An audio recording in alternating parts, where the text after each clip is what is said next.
tabaro nasce nella notte dei tempi perché non riusciamo a dare una data precisa. All'inizio erano delle toghe, erano dei semplici mantelli eccetera. Diciamo che ai primi dell'Ottocento il tabaro comincia a prendere la connotazione che oggi noi conosciamo e tentiamo di riprodurre fedelmente.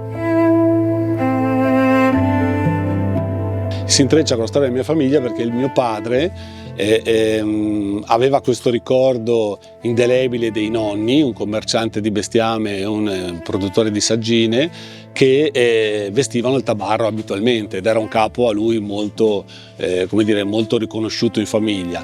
Aveva delle fogge però molto diverse perché probabilmente qualcuno aveva più possibilità, quindi il capo era lo stesso ma i dettagli erano se vogliamo diversi.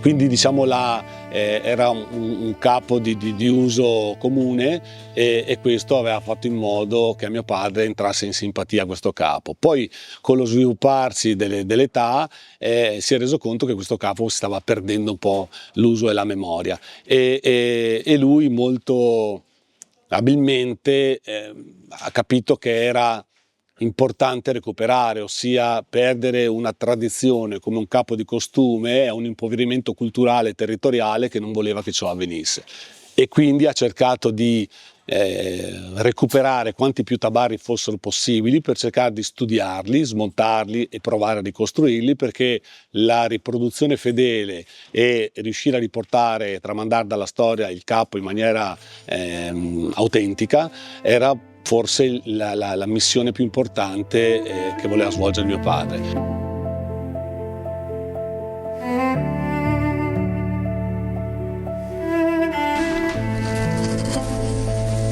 Quindi siamo 3 generazioni, sono molto fiero perché siamo 3 generazioni ancora operative in azienda con la stessa missione, 1941 la classe di mio padre, 1966 io e 2002 Vittorio, l'ultima generazione entrata in azienda.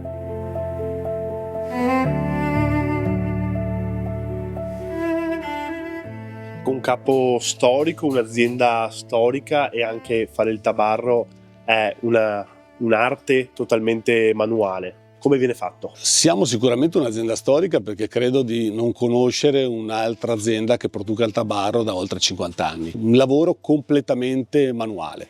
Dal momento in cui stendiamo il materiale, al momento in cui lo disegniamo a gesso, al momento in cui avviene il taglio e successivamente poi la macchina da cucire va ad assemblare i vari pezzi, è assolutamente un processo manuale. Lo facciamo tutto qui in sede e potremmo dire addirittura che il capo non è made in Italy, è fatto a Venezia proprio, nel senso che siamo in quella porzione che viene definita gronda lagunare, per cui a una certa distanza da Venezia viene considerata Venezia.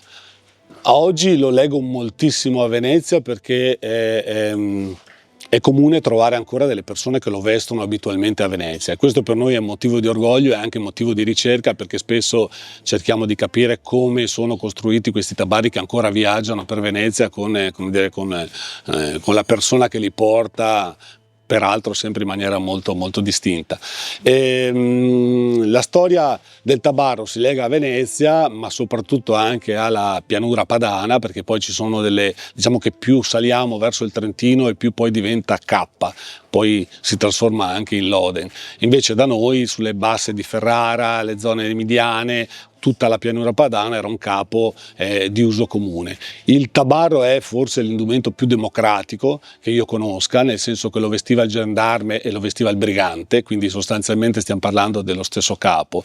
Però esistono delle differenze sostanziali nel capo per cui si riesce a dare il censo, si riesce a dare la possibilità, si riesce a dare il ruolo, quindi il capo, pur essendo democratico, ha anche dei dettagli che lo differenziano. Ad esempio il colore del tabarro, il nero austero, il nero importante, il nero pieno era molto notarile, era molto nobiliare, dettava se vuoi anche il censo. Invece le lane più ignoranti, più grezze, più melange, quindi grigi, le varie tonalità di grigi, marroni, fino ad arrivare a alcuni punti di verde, erano le lane del popolo, ma erano così perché più è il processo che raffina la lana e meno lanolina lasciamo nel tessuto, quindi in realtà c'è meno tenuta all'acqua.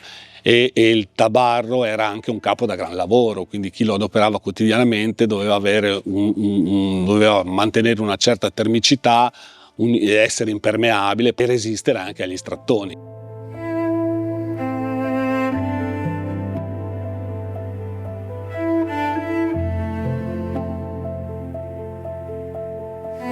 Quindi in realtà il collo in astracan o in velure, comunque diverso dal materiale del tabarro stesso, dettava il censo.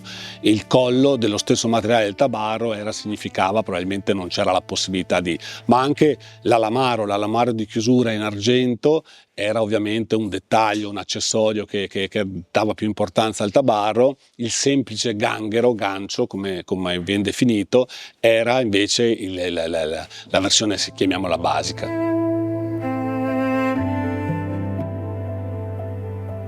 Ecco, anche indossare il tabarro ha un modo tutto suo. A indossare il tabarro è magia pura, è danza, è un'arte. Fare ruota con il tabarro significa, per me, l'equivalente nel ballo del casquet, ecco. È arte pura, è magia e danza, come dicevo prima.